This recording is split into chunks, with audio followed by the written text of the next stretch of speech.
And a very good evening, everybody. I'm John Cole. Williston soccer team trying to end the regular season with a win over Minot, who's headed to state next week in the second spot from the west. Let's go to Legends Field and see how the young Coyotes fared tonight. Minot right away with a long kick. Senior Caleb Carr is going to break in on Tristan Boots, who we heard from at 6, and he is going to stone him. Still 0-0. Coyotes on the attack. Watch senior Ampersand Bowen is going to kick it in. He's just going to give it a nice little bang, and it's gonna go. How about that? Williston scores first over Minot. Minot's realizing, hey, these guys can play. They're coming on.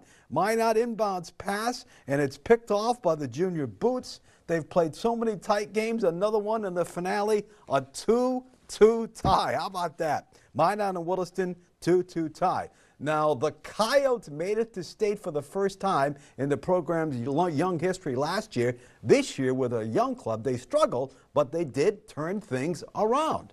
Guys have made a nice run trying to get into the playoffs. Young team. I mean, you've really come on. I mean, they've gotten better and better, and no one has a better view than you. Yeah, no. Yeah, we do have a young team. A lot of sophomores starting.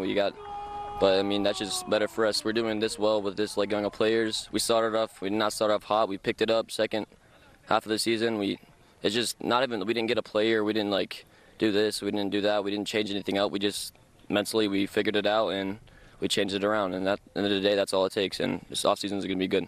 A lot of close games. Yeah, a lot of close games. Again, our defense was on point throughout the season. We just got to finish, put the ball in the back of the net. At the end of the day, that's how you win. When you have that many close games, that means you are close to winning. Yeah, we had a lot of those, but yeah, a lot of young players, like I said, but I mean, it's just something we need to work on. We figured out the defense, and now we just got to go back to offense. All right, good for them. They were a fun team to cover, that is for sure.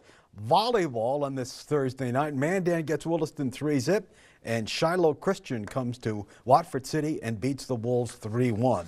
Pretty simple for the Phillies this afternoon. In L.A., they had to win or their season would come to an end. Dodger Stadium we go. No score, top of the 7th. Nick Condelasos with a base hit to the corner. Former Twin Max Kepler is going to score. 1-0 Phils. Bottom of the 7th, another former Twin, Mr. Duran. He walks. Mookie Betts with the bases loaded. We're all tied up at 1-1.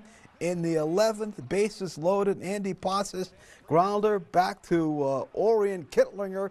He's going to throw the ball away. The Dodgers win in 11, 2-1. They win the series 3-1, so the Fightin' Phils go home, and the Dodgers still have that dream alive of going back-to-back world champs. Wow, a surprising ending there. So the Dodgers win 2-1 in 11. Chicago trying to hang on. They have a 3-0 lead over the Brewers, and that one is in the 6th. Ian Happ, good player with a 3-run shot that gives the Cubs the lead. So, wow, exciting postseason baseball, that is for sure. Looking ahead to our state and college football on Saturday, the defending national champs, the Bison, home against Southern Illinois. Bison have been rolling over everybody this year. UND, who rolled over Northern Iowa on Saturday, they're home against Youngstown State. So 2 home dates for the Bison and UND. In the great state of Montana, the Grizz, it's homecoming in Missoula. They will take on Cal Poly. Grizz 2-0 in the Big Sky. Cats also home against Idaho State. They too 2-0 in the Big Sky. So everybody's home, and that's a really good thing. No travel. Let's take a timeout.